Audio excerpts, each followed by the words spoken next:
For number 1, we're going to use the calculator. We're going to type in, turn it on. Then we're going to type in mode 5, 1.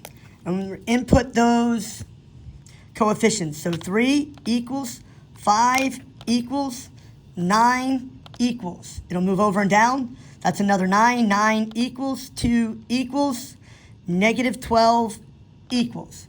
Hit equals again, and it gives us our x value of negative 2. So our x value would be negative 2. Hit equals again, it'll give us a y value of 3. So negative 2, 3. For number 2, that's going to be mode 5, 2. Mode 5, 2. Huge array of numbers. So I'm going to type in mode 5, 2 to get into the next function, mode 5, 2. Notice I have a huge array of zeros. And I'm going to enter the coefficient and the constants. So the first coefficient is 2. I hit equals. And then that's a 1 there. 1, y. So 1 equals. And then negative 2 equals. 31 equals. That's a 1 in front of the x. So 1 equals. Negative 2 equals. Negative 3 equals. 23. It'll move over and down. Again, that's a 1 in front of the x. A negative 2. A 1 in front of the z. And then a 3. Hit equals, and notice when you hit equals the last time, the 3 shows up, but hit equals again, it'll give you the x value of 10, the y value of 1, and the z value of negative 5. So that's going to give me 10, 1, negative 5. 10, 1, negative 5. This is asking me to factor, so it's an x squared, so I'm going to type in mode 5, and notice 3 is the x squared, so mode 5, 3. For number 3, I'm going to type in the coefficient 3 equals, 4 equals, 1 equals. I hit equals, and it'll give me the first x value. X sub 1 equals negative 1/3. So x equals negative 1/3. That's one of my answers, not a factor. I hit equals again, and x sub 2 is negative 1. So x equals negative 1. So if my factor is going to be the linear equivalent of this answer, the opposite of dividing by 3 is multiplying by 3. So I want to throw that 3 up in front of the x. So for number 3, the first factor will have a 3x in it. And then the opposite of minus 1 would be plus 1. So the factor would be 3x plus 1. If my answer is just x equals negative 1, the factor is going to be x plus 1. X plus 1. For number 4, same move. So you can type in mode 5, 3 again, or just hit the AC button twice. So if you type in AC, AC, it clears it out. We're going to type in the coefficients and the constant. 18 equals, negative 9 equals, negative 14 equals. So my first answer is x equals 7, 6. So the opposite of dividing by 6 is multiplying by 6. So that's going to give me 6x. So I'm going to write down the answers as x equals 7, 6. And my other answer, x sub 2, is going to be negative 2/3. So my other answer is x equals negative 2/3. In your calculator, it would say x sub 1 and x sub 2. The opposite of dividing by 6 is multiplying by 6. So that would generate a 6x as one of my leading coefficients. The opposite of plus 7 is minus 7. So there's my linear factor, 6x minus 7. The opposite of dividing by 3 is multiplying by 3. That would be 3x. And the opposite of minus 2 is plus 2. For number 5, it's x to the 3rd. So in my calculator, it's going to be mode 5, 4. Mode 5, and notice, x cubed is going to be x mode 5, 4. So I'm going to type in 4. I'm going to hit 1. The leading coefficient is 1. So 1, enter, or equals, negative 4 equals, negative 7 equals, and then 10 is the constant, equals. Hit equals again, and your first answer, x sub 1, is 5. So x sub 1 equals 5. My next answer, I hit equals again. X sub 2 is 1. I hit equals again. And x sub 3 is negative 2. So I have 3 answers. That means I want to have 3 factors. So if x equals 5 is an answer, x minus 5 is a factor. If x equals 1 is an answer, x minus 1 is the factor. If x equals negative 2 is an answer, x plus 2 is a linear factor. Number 6, x squared minus 2x minus 15. So we're going to use mode 5.3 to fill in all of this information. So for number 6, our leading coefficient is 1, then negative 2, then negative 15. So mode 5.3. And we're going to type in those coefficients. So we're going to type in the 1, hit equals, negative 2, hit equals, negative 15, hit equals. I hit equals again, and my first x-intercept is 5. So x sub 1 is 5. I hit equals again, and my next x-intercept would be x sub 2 equals negative 3. So for A, my intercepts are going to be 5 and negative 3.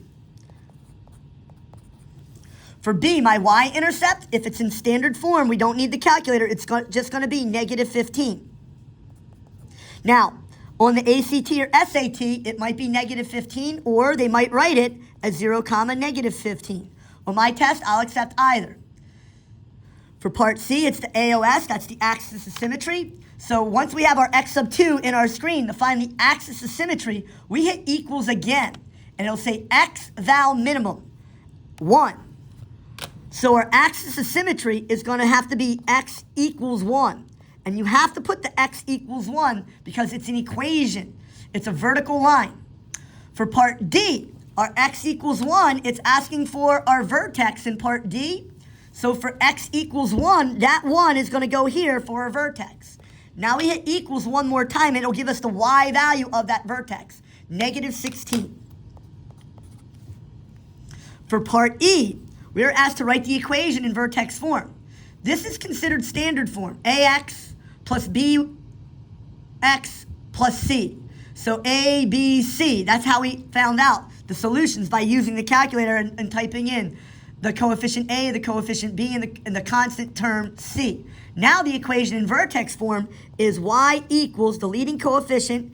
In this case, it's 1, so I won't need that, times x minus h squared plus k. So your Algebra 2 teacher often said that this was h and this was k. I like to say opposite same. So I don't need the letter A because that's the 1 out in front. So my equation in vertex form is going to be y equals, if you want to put the 1 there, you can. I'm not going to. X, and now what's the opposite of 1? The opposite of 1 is negative 1. Close parentheses squared. Opposite, same. I just copy down the negative 16. So once you have the vertex, you can get the vertex form. For I, as soon as you see the letter I, you want to go to complex mode. That would be mode 2.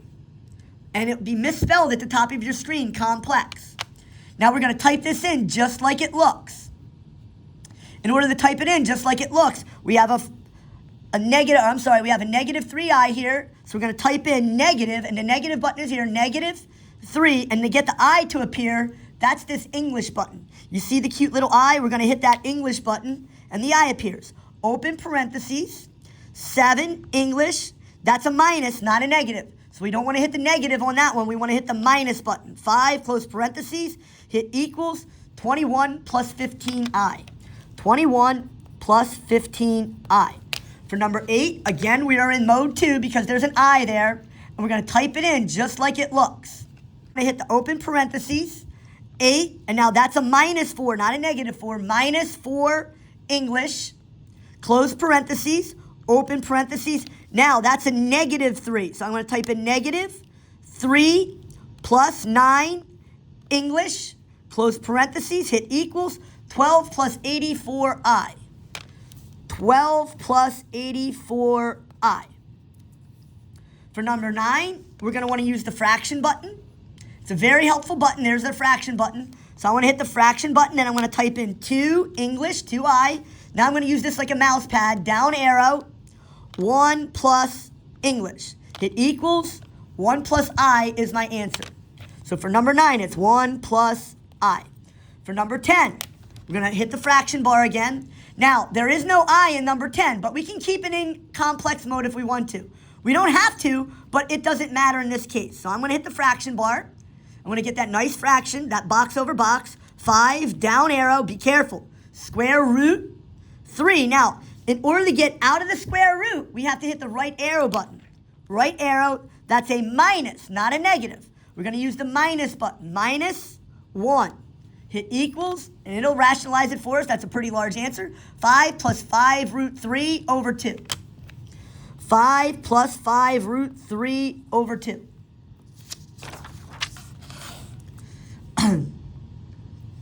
Determine if the relation is a function. In order to be a function, it has to pass the vertical line test, but for number 11, there's no drawing. So I have to see if the x values repeat. Notice, a 2, a negative 3, a 4. Oh, the 2 and the 2 repeat. That means no. Number 11 is not a function. For number 12, if you draw a vertical line anywhere through that W, it can only hit it once. That means it passes the vertical line test. For number 13, you have to visualize what y equals x squared looks like. Y equals x squared looks like a parabola. Does a parabola pass a vertical line test? Yes. For number 14, you have to visualize that x squared plus y squared is a circle whose radius is 4. Now, if I just have that circle drawn, does a circle pass the vertical line test? No. A circle is not a function. For number 15, we want to evaluate this function, 2x squared plus 3x minus 5 at x equals 0. The shortcut, if you just plug in 0 there and there, you'll be left with the y-intercept. So f of 0 equals negative 5. To plug in 1, you could use the calculator to plug in 1, but the shortcut is if they ask you to plug in 1, just copy down the coefficients and the constant. So 2 plus 3 is 5. 5 minus 5 is 0.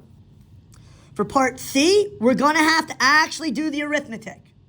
So I'm going to copy down 2 parentheses, negative 1 inside the x, squared, plus 3 times negative 1, close parentheses, minus 5. I'm not going to show off and show you how good my arithmetic is. I'm going to lean on the technology, and I'm going to type it in like it looks. 2, open parentheses. Now I'm going to hit the negative 1. You could either use the negative or the minus for this one. I'm going to use the negative 1, close parentheses. And then we have a cute little x squared button right here. Plus 3, parentheses, negative 1, close parentheses, minus 5. We have to type in a minus 5 here. And once we have that typed in accurately, we hit equals, and our answer is negative 6. For D, we cannot, I repeat, we cannot use the calculator. This is a variable we're plugging in. So it's going to be 2 times negative x squared plus 3 times negative x minus 5. Now we have to remember our rules. So a negative x times a negative x is positive x squared times 2. That's going to give us 2x squared. 3 times negative x is minus or negative 3x minus 5. For E, we have to plug in the quantity. Instead of plugging in negative x like we did for D, we have to plug in x plus 4, wherever there's a variable up in our original expression. So 2 times x plus 4, the quantity squared, plus 3 times the quantity x plus 4, minus 5. So we have to evaluate this. We have to do x plus 4 times x plus 4. I'm going to do a little side work. X plus 4, x plus 4. So x times x is x squared. X times 4 is 4x. 4 times x is 4x. 4 times 4 is 16. Try to remember, we cannot just distribute that 2 across that quantity. So that 2 is going to be chilling here. And then we're going to combine like terms. X squared plus 8x plus 16. Close parentheses because we have to distribute that 2 across. Plus 3x, I'm going to cheat up a little, plus 12 minus 5. But 12 minus 5 I can do in my head. That's going to be 7. Now I have to distribute this 2. That's going to give us 2x squared plus 16x plus 32 plus 3x plus 7. Now my answer goes up here at E. So 2x squared plus 19x plus 39. composite functions. So I want to compose f plus g. F is 2x plus 1. G is 3x minus 2. And it's not that big of a deal. It tells us to add them. So if I add them, I don't need to do anything fancy. I can just combine like terms. So 2x plus 3x is 5x. 1 minus 2 is negative 1. So 5x minus 1. Now, when I subtract them, it's a little bit more involved. This one isn't as quick. So I have my f value of 2x plus 1. I have my g value of 3x minus 2. But when I subtract them, I would get it wrong if I left it like that. What I need to do is subtract the entire g of x. That means I have to distribute that negative across that back quantity. So that would be negative 3x, and a negative times a negative is plus 2. So 2x minus 3x is going to give us negative x. 1 plus 2 is going to give us plus 3.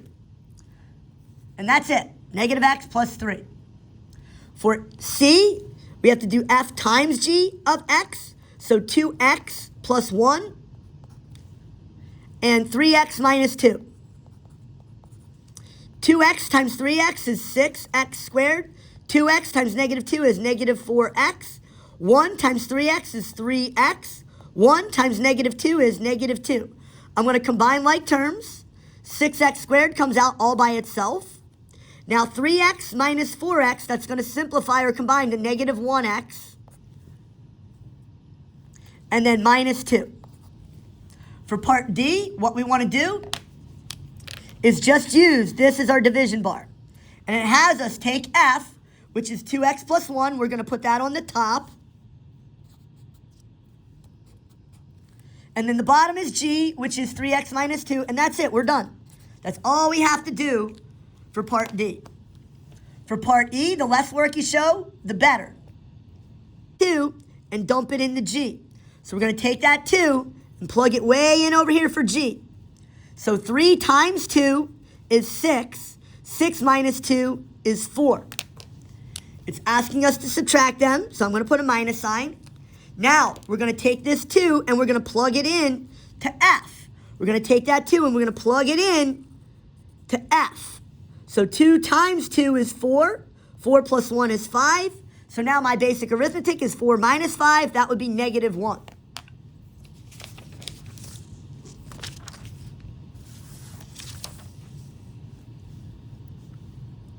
Graphing.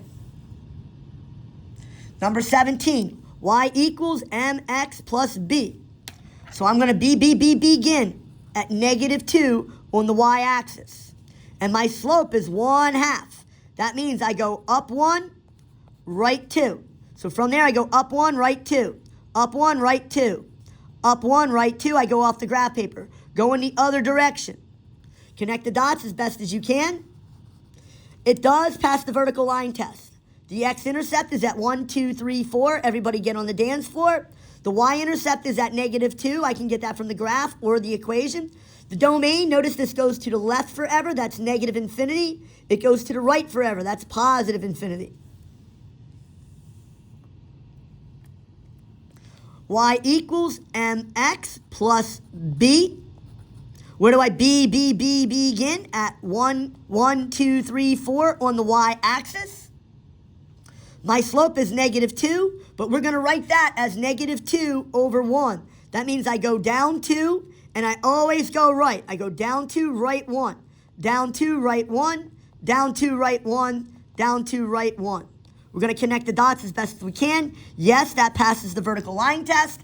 The x-intercept is 2. The y-intercept is 4. The domain, it goes to the left forever. It goes to the right forever. Negative infinity to infinity. Y equals x. So if I put mx plus b, where do I begin? I begin at 0. There's nothing there. My slope is a hidden 1, but I write that as 1 over 1. That means I'm going to go up 1, right 1. Up 1, right 1. Up 1, right 1. Up 1, right 1. Up 1, right 1. Up 1, right 1. Connect the dots and continue it in the other direction. It does pass the vertical line test. Our x-intercept is 0. Our y-intercept is 0. Our domain, it goes to the left forever. It goes to the right forever. negative infinity to infinity. This is a parabola. Number 20 is a parabola. So we're going to implement opposite same, and the array of points associated with the parabola is 1, 3, 5. So opposite is negative 3. The same is negative 4. So I'm going to go left, 1, 2, 3. I'm going to go down, 1, 2, 3, 4. Everybody get on the dance floor and pop a dot. From there, I'm going to implement the array of points, 1, 3, 5. So from there, I go up 1 over 1. I go up 3, 1, 2, 3 over 1. I go up 5, 1, 2, 3, 4, 5 over 1. Go back to the vertex, up 1, left 1, up 3, left 1. Connect the dots as best as you can. Yes, it passes the vertical line test. Be careful, I have two x-intercepts. Negative 1, negative 2, negative 3, negative 4, negative 5, and negative 1. I have one y-intercept at 1, 2, 3, 4, 5. And my domain, even though it looks like it only goes up, it does go left forever. It does go right forever. So negative infinity to infinity. Number 21. Opposite, same. It's still a parabola.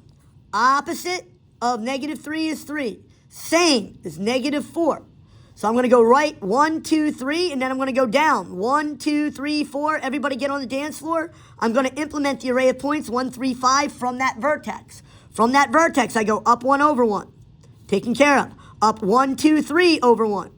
Taken care of. From there, I go up 1, 2, 3, 4, 5 over 1.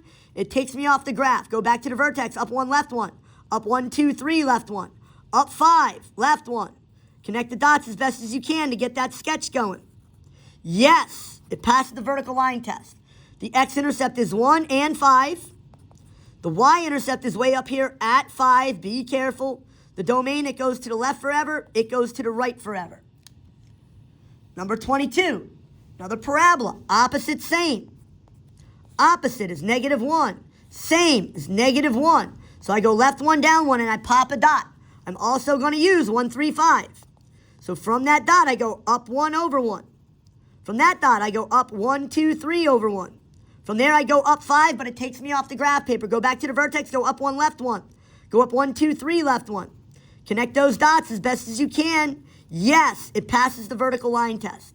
The x-intercept is at 0 and negative 2, or negative 2 and 0. The y-intercept is at 0. The domain, it goes to the left forever. It goes to the right forever. Sideways parabola. Does it pass the vertical line test? No. I have one x-intercept at negative 3, and I have two y-intercepts. One at negative 2 and another at 2. 24.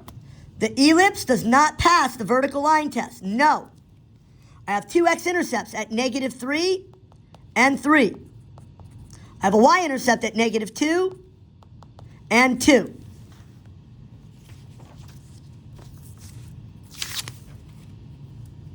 Square root function is also opposite same. Opposite of 4 is negative 4. Same as negative 1 is negative 1. We also use 1, 3, 5. But instead of going up, up, up, we go over, over, over. So I'm going to go to my endpoint of negative 4, negative 1, negative 1, 2, 3, 4. Everybody get on the dance floor, down 1. Pop a dot. Now I'm going to use 1, 3, 5, but it's going to be a little different. From that endpoint, I go up 1, right 1. Then I go up 1, right 3. Up 1, right 1, 2, 3. Then I go up 1, right 5. Up 1, right 1, 2, 3, 4, 5. This is an endpoint. Yes, it passes the vertical line test. I have one x-intercept at negative 3. I have one y-intercept at 1. And my domain, be careful, it starts at negative 4. So it's going to be bracket, negative 4, comma, and this arrow goes to the right forever. So that would be infinity, close parenthesis. Try to remember, you never put a bracket on infinity. 26. Opposite, same. Opposite of 1 is negative 1. The same is negative 1. So I go left 1, down 1, and I pop a dot. I'm going to implement 1, 3, 5 for the square root function. From there, I go up 1 over 1. From there, I go up 1 over 1, 2, 3. From there, I would go up 1 over 5, but it takes me off the graph paper. We begin there, and then we go through this other array of points. Yes, it passed the vertical line test. The x-intercept is 0. The y-intercept is 0. The domain, it starts at -1, and then it goes to the right forever. That would be infinity. 27 is a circle. Its center is 0, 0, and its radius is 3. So I go right, 1, 2, 3. I go up, 1, 2, 3. I go left, 1, 2, 3. I go down, 1, 2, 3. And I connect the dots as best as I can without making it look like Stewie Griffin's head. A circle fails the vertical line test. No. I have an x-intercept at -3 and 3. I have a y-intercept at -3 and 3. I have a domain from bracket -3, comma, 3, close bracket. X squared plus y squared equals 4. That's the center, 0, 0. The radius is 2. R equals 2. I'm going to radiate out 2, up 2, left 2, down 2. Connect the dots, make a circle as best as you can. No, it fails the vertical line test. My x-intercept is -2 and 2. My y-intercept is -2 and 2. And notice, my leftmost x value is -2. It's a closed circle, so I put a bracket on it. Comma, my rightmost value is +2. I put a bracket on it. Y equals x cubed. This one goes through 0, 0. There's nothing to take the opposite or the same of. And the array of points associated with the cube are 1, 7, 19. So I go to 0, 0, and I go up 1 over 1. And then I go up 1, 2, 3, 4, 5, 6, 7 over 1. I go down 1, left 1. Then I go down 1, 2, 3, 4, 5, 6, 7, left 1.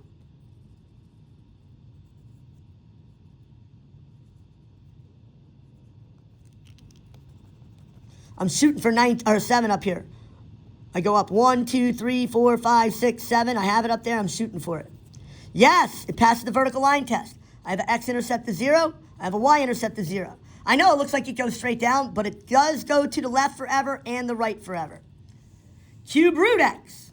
There's nothing in there and there's nothing outside, so the vertex or turning point is going to be 0, 0. So I pop a dot at 0, 0, and then I use 1, 7, 19. From there, I go up 1 over 1. From there, I go up 1 over 1, 2, 3, 4, 5, 6, 7. I go down 1 over 1. I go down 1 over 1, 2, 3, 4, 5, 6, 7.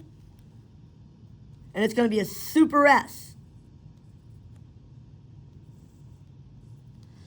Yes, it passes the vertical line test. My x-intercept is 0. My y-intercept is 0. It goes to the left forever. It goes to the right forever. Hyperbola is a hyperbola function. No, it fails the vertical line test. I have an x-intercept at -2 and at 2.